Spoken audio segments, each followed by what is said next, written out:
അസ്സലാമു അലൈക്കും. എൻ്റെ എല്ലാ കൂട്ടുകാർക്കും നമ്മുടെ പുതിയ ഒരു വീഡിയോയിലേക്ക് സ്വാഗതം. ഇന്ന് നമുക്ക് മുരിങ്ങൻ്റെ ഇല നല്ല ടേസ്റ്റിലൊന്ന് കറി വെച്ചെടുത്താലോ. അപ്പോൾ ഈ മുരിങ്ങൻ്റെ ഇല കറി വെക്കാൻ നമുക്ക് എന്തൊക്കെയാണ് ആവശ്യം എന്നൊക്കെ ഒന്ന് നോക്കി വരാം. അതിന് മുമ്പായിട്ട് എൻ്റെ ചാനൽ ആദ്യമായിട്ട് കടന്നവരാണെങ്കിൽ ഒന്ന് ലൈക്ക് ചെയ്ത് സപ്പോർട്ട് ചെയ്യണേ. അപ്പോൾ നമുക്ക് നേരെ വീഡിയോയിലേക്ക് പോകാം. ഇതാ കറി വെക്കാനായിട്ട് ഞാനിതവിടെ കുറച്ച് മുരിങ്ങൻ്റെ ഇല എടുത്തിട്ടുണ്ട്. ഈ മുരിങ്ങൻ്റെ ഇലയൊക്കെ ഒന്ന് നമുക്കൊന്ന് ഊരിയെടുക്കണം. അതിൻ്റെ ശേഷം നമുക്ക് നല്ലൊരു അടിപൊളി കറി തയ്യാറാക്കിയെടുക്കാം. അപ്പോൾ ആദ്യം നമുക്കിതൊന്ന് ഊരിയെടുക്കാം. അപ്പം മുരിങ്ങൻ്റെ ഇലയൊക്കെ ഇതവിടെ ഞാനിവിടെ ഊരി തയ്യാറാക്കി വെച്ചിട്ടുണ്ട്.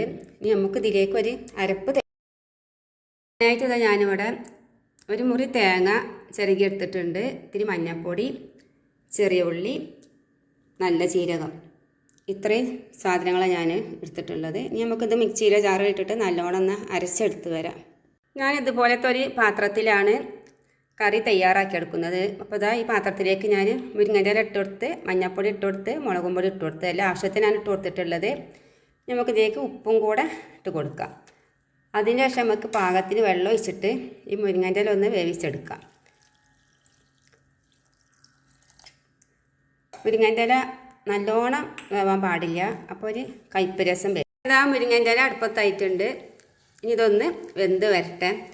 മുരിങ്ങൻ്റെ ഇല നമുക്ക് പല മോഡലിലും കറി വെക്കാം. ചക്കക്കുരു മുരിങ്ങൻ്റെ ഇലയും കൂടെ കറി വെക്കാം, പരിപ്പും മുരിങ്ങൻ്റെ ഇലയും കൂടെ കറി വെക്കാം, മുരിങ്ങൻ്റെ ഇല ഒറ്റക്ക് കറി വെക്കാം. അപ്പോൾ ഞാനിപ്പോൾ ഇവിടെ വെക്കുന്നത് മുരിങ്ങൻ്റെ ഇല ഒറ്റക്കാണ്.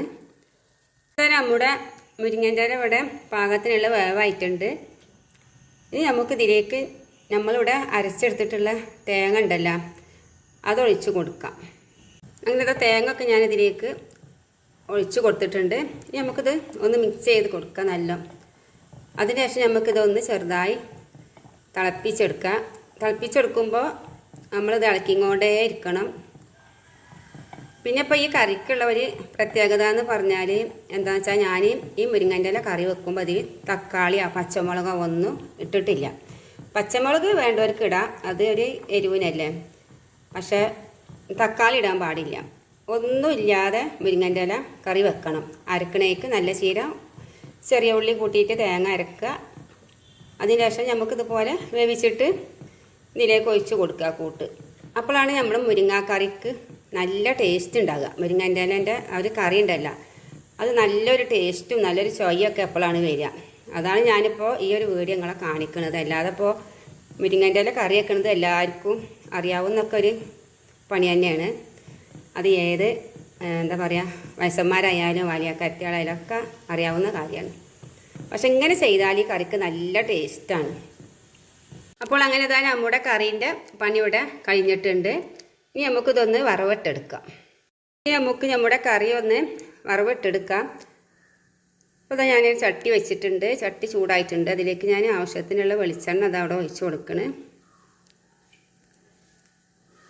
വെളിച്ചെണ്ണ നല്ലോണം ചൂടായി വന്നതിന് ശേഷം നമുക്കതിലേക്ക് കടുക് ഇട്ട് കൊടുക്കാം. ഇട്ട് കഴിഞ്ഞിട്ടുണ്ട്. അതിൻ്റെ ശേഷം ഞാൻ തീ ഓഫാക്കിയിട്ട് ഉണക്കമുളക് ഇട്ട് കൊടുക്കുന്നുണ്ട്, കറിവേപ്പില ഇട്ട് കൊടുക്കുന്നുണ്ട്. നമുക്ക് നമ്മുടെ കറിയിലേക്ക് ഇട്ടാണ്ട് ഒഴിക്കാം. അങ്ങനെ തന്നെ നമ്മുടെ നല്ല ടേസ്റ്റിയായ മുരിങ്ങാക്കറി ഇതവിടെ തയ്യാറാക്കിയിട്ടുണ്ട്. അപ്പോൾ ഇതുപോലെ നിങ്ങളെല്ലാവരും ഒന്ന് ഉണ്ടാക്കിയിട്ട് കഴിച്ച് നോക്കുക. നല്ല ടേസ്റ്റാണ്. ഇതുപോലെ മുരിങ്ങൻ്റെ ഇല കറി ഉണ്ടാക്കിയെടുത്താൽ കഴിക്കാൻ നല്ല ടേസ്റ്റാണ്. ചോറൊക്കെ തിന്നുമ്പോൾ വേറെ നമുക്കൊരു കൂട്ടാൻ്റെ ആവശ്യം ഉണ്ടാവില്ല. ഈ ഒരു മുരിങ്ങൻ്റെ ഇലേൻ്റെ ആ ഒരു ടേസ്റ്റോട് കൂടി ചോറ്റും പാത്രം കാര്യമാവുന്നത് അറിയില്ല. അപ്പോൾ എല്ലാവരും ഒന്ന് ഉണ്ടാക്കി നോക്കുക. അപ്പോൾ എൻ്റെ വീഡിയോ ഇഷ്ടപ്പെടുകയാണെന്നുണ്ടെങ്കിൽ എല്ലാവരും ഒന്ന് സബ്സ്ക്രൈബ് ചെയ്യുക, ലൈക്ക് ചെയ്യുക, കമൻറ്റ് ചെയ്യുക.